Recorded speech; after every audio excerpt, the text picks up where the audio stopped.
Hello mga mare! Another day in my life as a first-time mom and a full-time mom! For today's video nga mga mare, ngay pumunta muna nga kami sa pagupitan ng buhok. Sobrang bilis nga humaba ng buhok ni Gabgab pero hindi nga siya yung gugupitan. Dahil pagdating nga sa paggupit ng buhok ni Gabgab ay ang aking jusawa na nga lang ang nagugupit. Dito nga mga mare, pinagalitan ko nga ang aking jusawa dahil sobrang kapal na nga ng buhok niya. Dahil nga gusto ko nga yung maaliwalas tingnan. Dahil ako nga yung tipo ng babae na kapag tinanong mo kung anong gupit, isa lang naman yung sasagot ko doon. At alam na nga yun ng aking jusawa. After nga magpagupit ng aking jusawa, yan nga hinilot ko muna nga siya. Dahil for today's video nga mga mare, aalis nga kami. Masasayain nga namin si Gabgab at mag-grocery na nga din kami.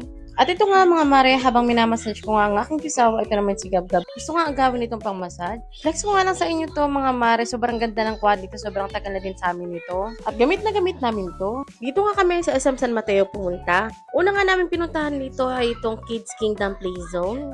Ito nga yung first time na dadalhin nga namin si Gabgab dito sa palaruan na to. At dahil nga marunong na nga siya maglaro at na-appreciate niya na nga yung lahat ng bagay na nilalaro niya. Sabi ko nga sa aking jusawa, why not dalhin natin siya sa play zone? Hindi nga kami nagkamali mga mare dahil expected na nga namin na mag-enjoy nga siya dito. Ito nga yung unang sinibukan niya pero may nakita nga siya sa pang-car. At ito nga mga mare, halos ayaw niya na nga umalis dito. Mas nagustuhan niya nga ito dahil meron nga itong iniikot. Umiyak pa nga siya dyan dahil sabi ko nga sa kanya, itry pa nga namin yung iba. Nagustuhan niya nga din to dahil mahilig nga din siya magpatong-patong ng mga bagay-bagay. After nga namin sa mga blocks, dito naman nga kami sa mga bola. Sobrang nagustuhan niya nga ito dahil pagkadami-dami nga ng mga bola. Sino ba namang bata hindi mag-i-enjoy sa ganito? Kaya sa mga mamis dyan, dalhin nyo na nga rin yung mga baby nyo sa play zone. Sobrang mag-i-enjoy talaga yan mga mami. At yun nga mga mare, sinubukan niya nga din tong slide. Meron nga din pala sila dito ang inflatable na chuchiness. Sinubukan nga namin to pero hindi ko nga to nagustuhan. Dahil pag-apak ko pa nga lang dito, abay, may sumisingaw nga na hangin. Siguro nga may butas nga dito. Nagstay nga lang kami dito ng ilang minuto pero mayat maya umalis nga din kami. Dahil nga mga marindi nga mapakala yung pagkatao ko dito. Pinalaro ko na nga lang dito si Gabgab sa mga bola.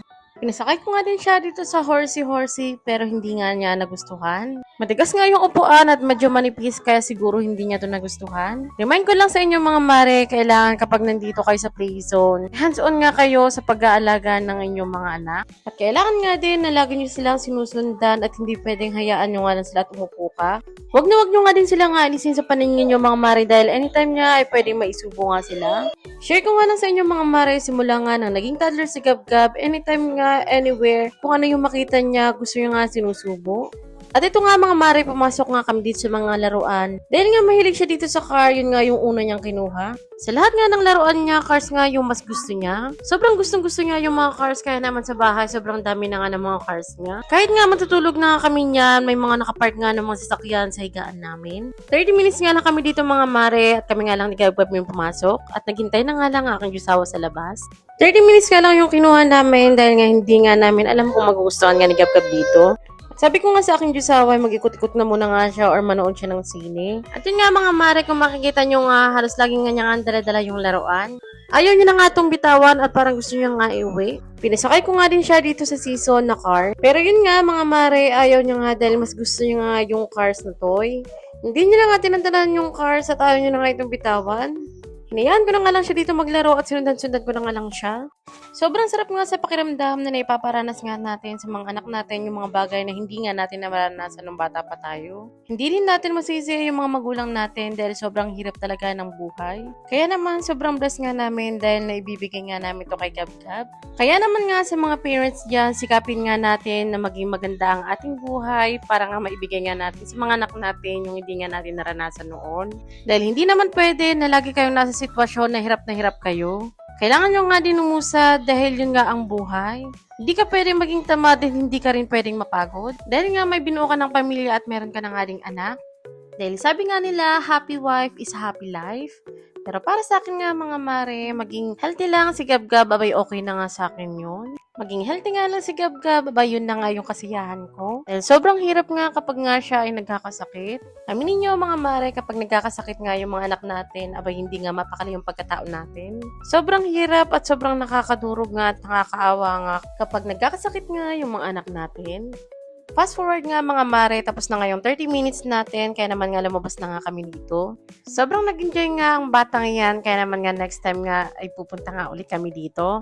Nabitin nga siya sa paglalaro at umiyak pa nga siya nung lumabas nga kami. Kaya naman nga next time nga na pupunta nga kami dito, ay mag-a-add nga kami ng another 30 minutes. Pero hindi na nga kami dun babalik dahil mainit nga dun sa loob. Hindi naman nga pinagpawisan si Gab-Gab habang naglalaro dun, pero ako nga, ramdam na ramdam ko nga yung init. At habang naglalakad nga kami dito mga mare, meron pa nga pala dito mga play zone area. Kaya next time nga mga mare, susubukan nga namin yung iba.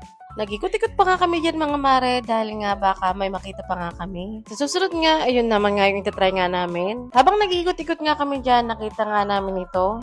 Ito nga pala yung pinaka-play zone ng lahat, pero yun nga, hindi nga kami nag-try. Sadyang pinaupo nga lang namin dito si Gab-Gab at nagtingin-tingin na nga lang kami. Dahil mas gusto pa nga din namin yung play zone na nakakapagtakbo-takbo si Gab-Gab. Explore niya nga yung mga area-area. Nagagawa niya nga yung mga gusto niya. Sobrang sarap nga mga mare sa pakiramdam kapag nakikita mo nga yung anak mo na sobrang saya at nag-enjoy. After nga namin doon ay pumunta naman nga kami dito sa supermarket. Need na nga din talaga namin na mag-grocery dahil wala na nga kaming stock. Kumuha nga din kami dito ng mga kailangan namin para sa araw-araw namin at para din kay Gab-Gab. Minsan nga na kayo mag-grocery mga mare kaya sinulit na nga namin yung pagkakataon na nakapunta nga kami dito. Nagdiligilig na nga dito si Gab-Gab kaya naman nga binigyan ko nga siya ng laruan dito. Priority talaga namin dito mga mare ay yung bumili nga kami ng mga dilata. Ito talaga mare yung lagi naming ini-stock dahil nga ito nga yung inuulam ko kapag nga nasa trabaho ng aking jusawa. At pagdating naman sa mga gulay, abay sa palengke nga kami bumibili. Dahil nga mas mura nga doon yung mga bilihin. Compare nga kapag dito sa supermarket, sobrang mahal nga ng mga bilihin ng gulay. After nga namin sa supermarket, nag-take out na nga lang kami ng Jollibee at bumili nga lang kami ng ice cream. Umuwi na nga din kami. And that's it for today's video. Thanks sa panonood. Good night!